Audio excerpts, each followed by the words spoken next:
할렐루야! 평안한 한 주 보내셨나요? 2021년 4월의 마지막 주일입니다. 4월 한 달도 벌써 이렇게 빨리 지나가 버렸네요. 코로나 팬데믹이라는 이 악재 속에서도 시간은 계속적으로 흘러가고 있는데요. 그 속에서 한 주간 여러분의 믿음과 또 삶은 어떠셨는지 참 궁금합니다. 저는 종종 제 삶이 마치 멈춰 있는 것 같이 느껴질 때가 있었어요. 나름대로 하루하루 열심히 살았는데도 불구하고 그런 생각들이 참 많이 들었습니다.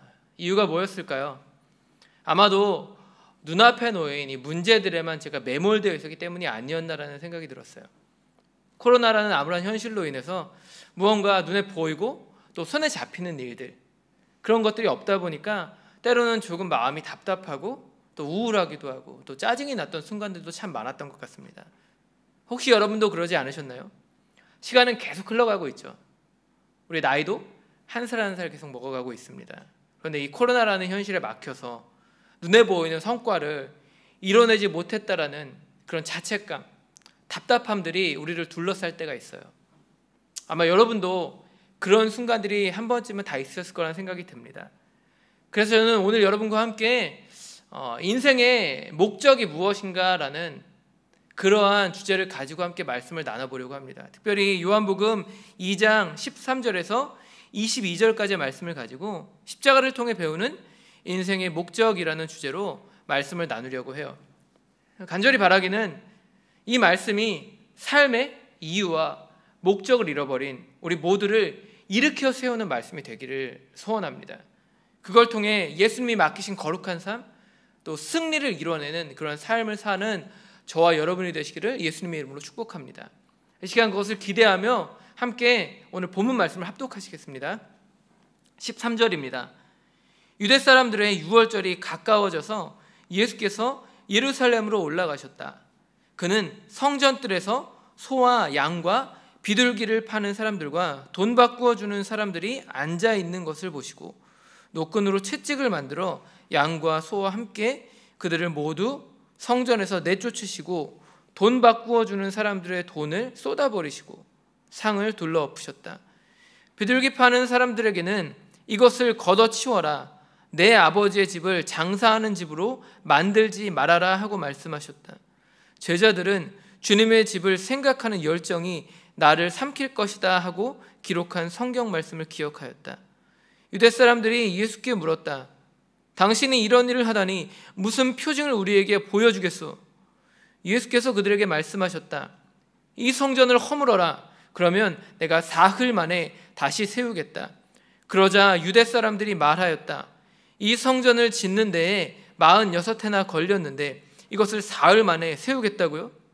그러나 예수께서 성전이라고 하신 것은 자기 몸을 두고 하신 말씀이었다. 제자들은 예수께서 죽은 사람들 가운데서 살아나신 뒤에야 그가 말씀하신 것을 기억하고서 성경 말씀과 예수께서 하신 말씀을 믿게 되었다. 아멘. 프랑스의 사상가인 몽테뉴는 이런 말을 남겼습니다. 바람은 목적지가 없는 배를 밀어주지 않는다. 여러분 이 말이 이해가 되시나요? 이것은요, 목적이 없는 항해라면 그 어떤 바람도 순풍이 될 수 없다라는 그런 뜻을 가진 말입니다. 한번 생각해 보세요. 정확한 목적지도 없이 배를 띄웠습니다. 그리고는 바람에 따라 무작정 항해를 떠났어요. 그러면 보통 어떤 일이 일어납니까? 당연히 길을 잃게 되겠죠. 드넓은 바다 위에서 표류하게 될 수밖에 없습니다. 바람이 부는 대로 이리저리 흘러가다가 어딘지 모르는 곳에서 초라하게 항해를 마감할 수밖에 없다라는 거예요. 인생 또한 마찬가지입니다. 목적을 잃어버린 인생에 부는 바람, 그것이 어떠한 바람이든 그것은 순풍이 될 수가 없어요. 오히려 우리들의 삶을 더 복잡하고 더 힘들게 만들 뿐입니다. 그러므로 인생이라는 항해를 시작하기에 앞서 우리는 반드시 그것의 목적지가 어디인지를 분명하게 인식해야만 해요. 그래야만 우리들의 삶이 또 우리가 드리는 이 예배가 온전해질 수 있습니다. 함께 읽은 본문을 보세요. 본문은 당시 예수님께서 예루살렘을 찾으셨던 목적이 무엇이었다고 말하고 있나요? 13절은요, 그것이 유대 사람들의 유월절을 지키시기 위해서였다고 말합니다. 유월절을 맞아 하나님께 예배를 드리시기 위해 예루살렘 성전을 찾으셨다라는 거예요. 우리가 잘 아는 것처럼 유월절은요, 구약의 출애굽을 기념하는 절기였습니다. 하나님께서 애굽에서 430년간 종살이를 하던 이스라엘 백성들을 구원해내신 그 은혜를 기억하면서 예배를 드리는 날이 이 유월절이었다라는 거예요. 그렇기에 당시 이 지중해 연안에 흩어져 살았던 수많은 이 디아스포라 유대인들은요, 이 날이 되면 거의 대부분 예루살렘으로 모여들었어요. 그곳에서 하나님을 예배했습니다. 그로 인해 학자들은 매년 6월절이 되면 보통 15만 명 정도 되었던 예루살렘 인구가 30에서 많게는 50만 명 가까이 늘어났다라고 말합니다. 그런데 더 놀라운 것은요, 당시 그들이 예배를 드리기 위해서 준비했던 희생제물의 양이에요. 역사가 요세푸스에 의하면 주 66년 6월절에 사용된 희생제물 중 양들만 무려 25만 5,600마리가 사용되었다고 말합니다. 그 정도로 이 6월절 제사가 엄청난 규모를 자랑했다라는 거예요. 여러분, 그런데 만약 그때 누군가가 갑자기 나타나서 너희가 드리는 예배는 다 가짜야 라고 말했다라고 생각해 보세요. 그 말을 들은 사람들은 어떤 반응을 보였을까요? 당연히 군중들이 벌떼처럼 일어나서 돌을 들어서 그 사람을 죽이려고 했을 거예요. 왜냐하면 6월절이 유대인들에게 있어서 정말로 중요한 날이었기 때문이죠. 그런데 정말 이상한 것은요, 오늘 예수님이 6월절을 맞아 예루살렘을 찾아오셨는데 그곳에 모인 수많은 유대인들에게 이와 같은 말을 하셨다라는 겁니다. 유대인들이 그토록 중요하게 여기는 이 6월절이라는 절기에 그것도 가장 믿음이 좋다고 여겨지는 사람들이 모인 성전에서 그러한 저주를 퍼부으셨다라는 거예요. 그런데 오늘 본문은 왜 예수님이 이러한 말씀을 하실 수밖에 없었는지에 대한 그 정황을 자세히 기록하고 있습니다. 본문 14절은요, 6월절을 앞두고 있었던 성전의 상황을 이렇게 묘사하고 있어요. 그는 성전뜰에서 소와 양과 비둘기를 파는 사람들과 돈 바꾸어 주는 사람들이 앉아 있는 것을 보시고, 여러분, 여기서 말하는 이 성전뜰은요, 이방인의 뜰을 말합니다. 당시 예루살렘 성전 안에는요, 인종과 또 성별에 따라서 들어갈 수 있는 공간들이 나눠져 있었는데요, 학자들은 그중 이 이방인의 뜰에서 재물을 팔고 환전을 해주는 일들이 일어났다고 말합니다. 당시 디아스포라 유대인들은요, 대부분 멀리서 절기를 지키러 오기 때문에 희생제물을 미리 준비할 수가 없었어요. 한번 생각해 보세요. 먼 거리를 이동하다 보면 짐승이 병들거나 상할 수도 있지 않겠습니까? 그러면 결국 그걸 제물로 드릴 수 없게 될 수밖에 없다라는 거예요. 그래서 대부분의 사람들은 그걸 해결하기 위해서 예루살렘에 도착해서 그 근처에 있는 상점들에서 제물을 구입했습니다. 기록에 따르면 당시 감람산 근처에는요, 합법적으로 희생제물과 기름과 또 소금 이러한 것들을 파는 시장이 4곳 정도가 있었다고 말해요. 물론 이 시장은 대부분 유대인의 최고 의결 기관이었던 사내드린 공회가 관리하는 시장이었습니다.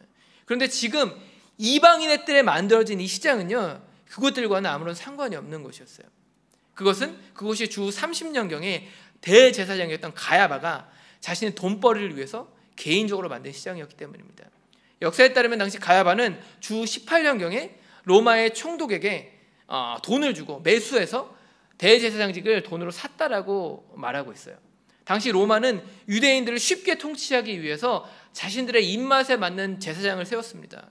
특별히 대제사장은 종신직, 평생 동안 한 사람이 하는 거였는데 자신들의 입맛에 맞는 사람을 세워야 되니까 누군가는 자르고 또 새로운 사람을 세우는 이런 일들이 너무나도 많이 일어났어요. 그런데 그때 가야바가 그 로마 사람들에게 협조적인 모습을 보여주면서 돈을 주고 로마 총독을 매수해서 대제사장 직분을 사게 되는 겁니다. 이러한 상황 속에서 12년이 지나서 주 30년에 가야바가 이방인의 뜰에 자신의 돈벌이를 위해 시장 하나를 만드는 거예요. 자신의 권력 유지를 위한 도구로 그것을 사용했다라는 것이죠. 그런데 너무나도 안타까운 것은요, 이러한 가야바의 이기심 또 욕심으로 인해서 당시 너무나 많은 유대인들이 피해를 입고 있었다라는 거예요. 자기 이익을 위해서 하나님을 예배하는 이 예배를 수단으로 이용한 이 가야바로 인해서 하나님을 경외했던 이방인들, 그들이 예배를 드릴 수 있는 장소를 잃어버립니다. 역사가 요세푸스에 의하면 당시 이방인들이 회당 모임과 율법을 토론하는 장소로 많이 사용되었다라고 해요. 그렇게 아마 이곳에 들어온 이방인들은 유대인들을 통해서 하나님의 말씀을 들었을 것입니다. 그런데 갑자기 거기에 시장이 들어선 거예요. 그로 인해 이방인 애들이 가축 소리와 물건을 흥정하는 사람들의 그 소리로 가득 차게 됩니다. 더 이상 말씀을 나누고 기도를 드릴 수 없는 그런 환경이 되어버렸다는 거예요. 이로 인해 이방인들이 하나님께 예배를 드릴 수 있는 장소를 빼앗겨 버렸다는 것이죠. 그런데 문제는 이뿐만이 아닙니다. 지나치게 높았던 재물의 금액은 또 어떤가요? 가난한 순례객들이 그것을 충분히 감당할 수 있었겠습니까? 아니요, 그럴 수 없었습니다. 한 가지 예를 들어볼까요? 레위기에 따르면 이 비둘기라는 재물은 가난한 자들이 드릴 수 있었던 비교적 값싼 재물이었습니다. 그리고 그것은 나병이나 유출병 환자들이 정결 예식을 취할 때 드려야 하는 재물 중에 하나였어요. 그런데 이러한 비둘기마저도 그 시장에서 비싸게 거래되고 있었습니다. 그로 인해 가난하고 헐벗은 자들이 예배를 드릴 수조차 없는 상황 가운데 이르게 되었다는 거예요. 그런데 이런 상황 속에서 오늘 예수님이 성전에 도착하십니다. 그리고 그 모습을 두 눈으로 모두 다 목격하신 거예요.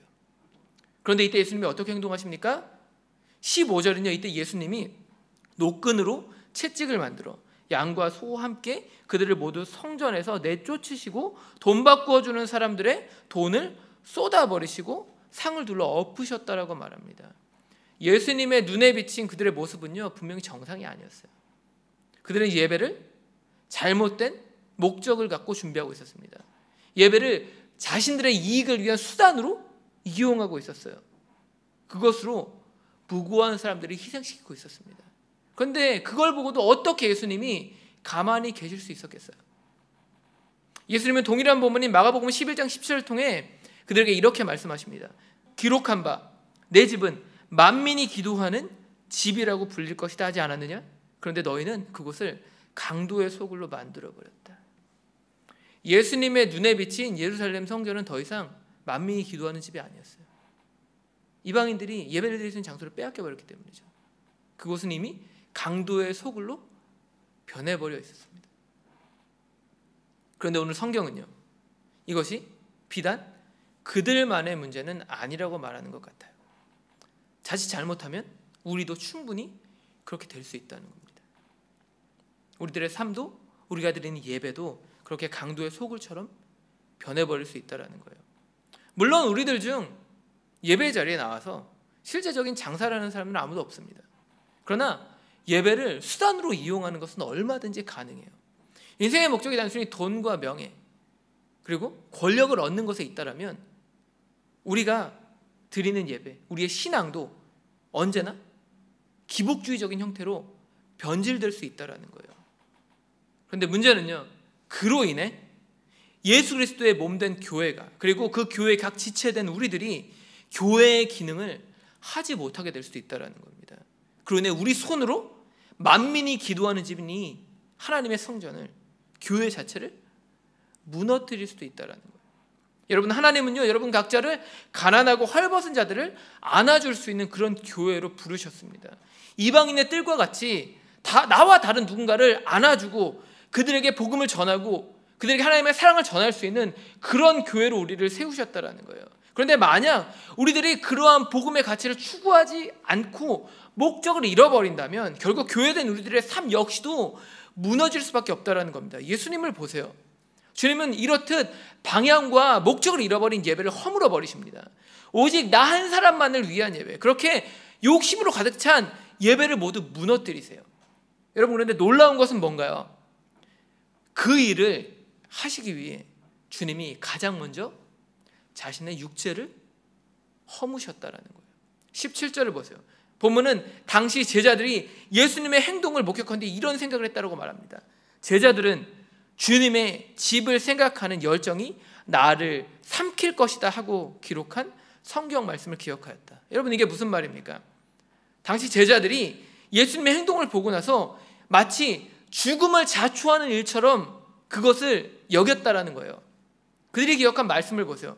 주님의 집을 생각하는 열정이 나를 삼킬 것이다. 여러분, 이 말씀이 시편 69편 9절에 나와 있는 말씀인데요, 고난받는 의인에 대한 말씀입니다.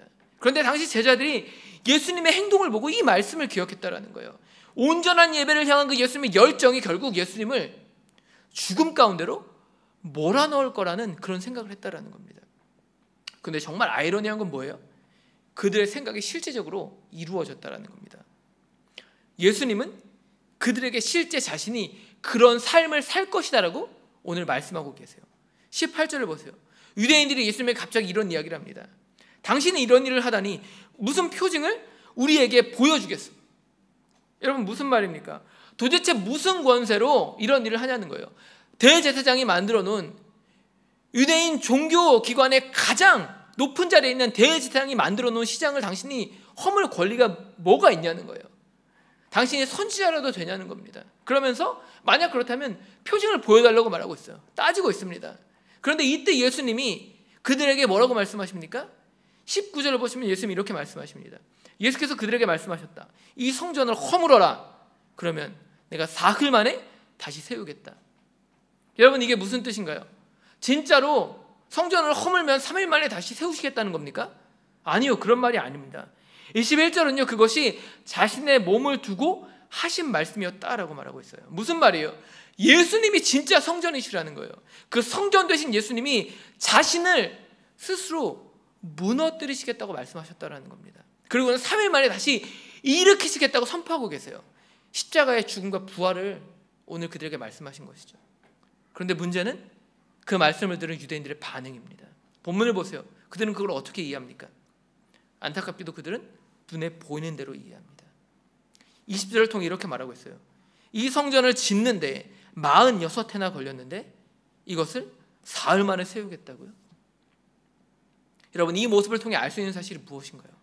그것은요, 눈에 보이는 것을 목적으로 삼게 되면 복음이 희미해진다는 겁니다.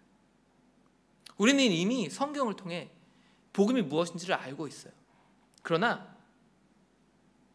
안다고 해서, 당연하다고 해서 모두가 그것을 추구할 수 있는 것은 아닙니다. 본문에 나오는 제자들의 반응을 한번 볼까요? 그들은요, 이미 예수님께 수없이 많은 복음의 말씀을 들었습니다. 심지어는 예수님이 십자가 달려 죽으시고 3일 만에 부활하실 것이라는 이 말씀도 그들이 너무나 많이 들었어요. 그런데 그들이 이것을 언제 이해했다라고 말하고 있나요? 21절은요, 제자들이 예수님이 부활하신 뒤에야 비로소 이 말씀을 믿게 되었다라고 말합니다.